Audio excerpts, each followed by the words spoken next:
സംസ്ഥാനത്തെ ബഹുമാനപ്പെട്ട PWD minister Muhammad റിയാസിൻ്റെ ശ്രദ്ധയ്ക്ക്. ഇവിടെ പത്തനംതിട്ട ജില്ലയിൽ ആനിക്കാട് എന്ന സ്ഥലത്ത് സോഫിയ ഇൻ്റർനാഷണൽ അക്കാഡമി എന്ന പേരിൽ ഒരു സ്കൂളുണ്ട്.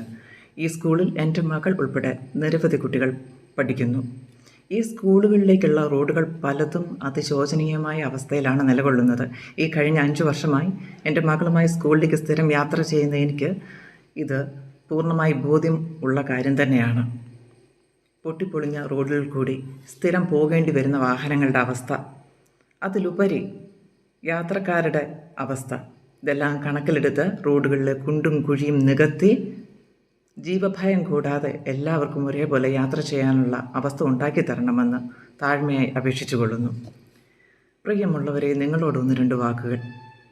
യാഥാർത്ഥ്യങ്ങൾ വിളിച്ചു പറയുവാൻ നിങ്ങൾക്ക് അവകാശമുണ്ട്, അധികാരമുണ്ട്, സ്വാതന്ത്ര്യമുണ്ട്. നിങ്ങൾക്കില്ലാത്തത് ധൈര്യം മാത്രമാണ്. നിങ്ങൾക്ക് പറയാനുള്ളത് മറ്റാരെയും ഏൽപ്പിക്കേണ്ട ആവശ്യമില്ല. സഭ്യമായ ഭാഷയിൽ പൂർണ്ണമായി ബോധ്യമുള്ള കാര്യങ്ങൾ അറിയിക്കേണ്ടവരെ അറിയിക്കുക. നിങ്ങളുടെ ആവശ്യങ്ങൾ തല ഉയർത്തിപ്പിടിച്ച് പറയുക.